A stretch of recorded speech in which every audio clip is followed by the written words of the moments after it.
Embattled MP Craig Thomson is set to leave the Labor Party and sit on the crossbenches. He'll join three other independents, including Tony Windsor, who joins me on the phone. Tony Windsor, your reaction to this news? Well, I've only just heard it. I'm not surprised, actually, given the circumstances within the Labor Party, and maybe it's an indication of a change in strategy in relation to some of the members that are having some degree of difficulty with the law. Now, this obviously comes on the back of the Peter Slipper affair, makes the government's numbers even more critical in the lower house. Where would you stand on a no-confidence motion against the government? Well, I have no particular reason to participate in a no-confidence motion, but I'm almost sick of hearing of no-confidence motions. We've been hearing about them for 18 months. There hasn't been one in the government.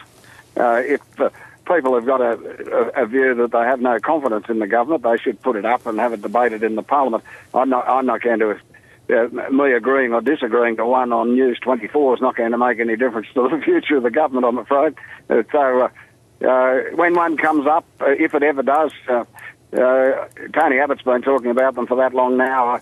I think he may have some issues, but he hasn't delivered them to the Parliament. If he does, I'll participate. The government hasn't breached its agreement with me, so there's no grounds for me to initiate a no-confidence motion.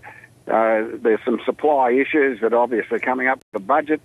If there's grounds in there, well, let's look at them. I doubt whether there will be, but I'm not going to just initiate some sort of no-confidence motion in a duly elected Parliament just because the numbers are tight and someone suddenly becomes an independent or there's an inquiry into someone's cab charge arrangements. Everybody's entitled to due process, and so they should have it. No, but you may not initiate the no-confidence motion, but if it were to come to pass, how would you vote?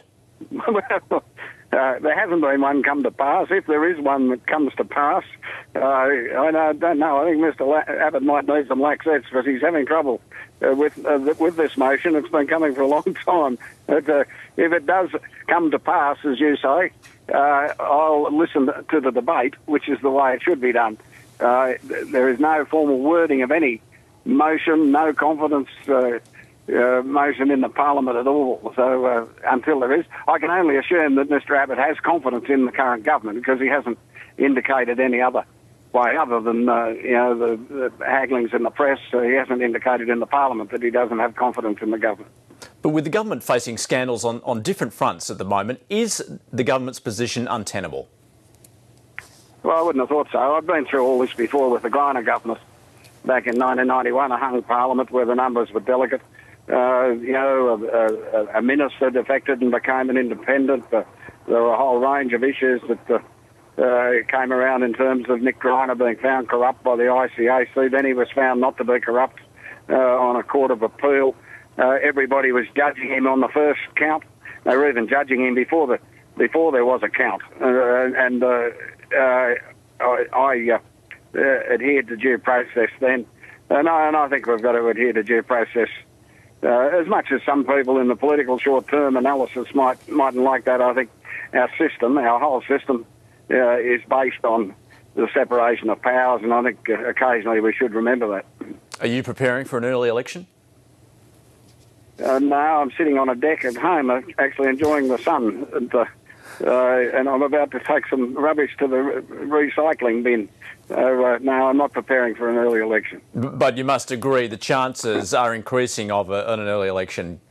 Well, this Parliament was only going to last 3 months. Remember, that was all the indications back then. It hasn't. There's a lot of very good stuff, legislative material that's come through this Parliament. Longer-term issues, and some people will probably respect them in years to come rather than in the short term. There's a lot of focus on these, the Craig Thomson, Peter Slipper things that we're still in the best country in the world. So there may be an early election, there may not be. The numbers in hung parliaments are of that nature that they are precarious, and things can happen very quickly. Elections could be called.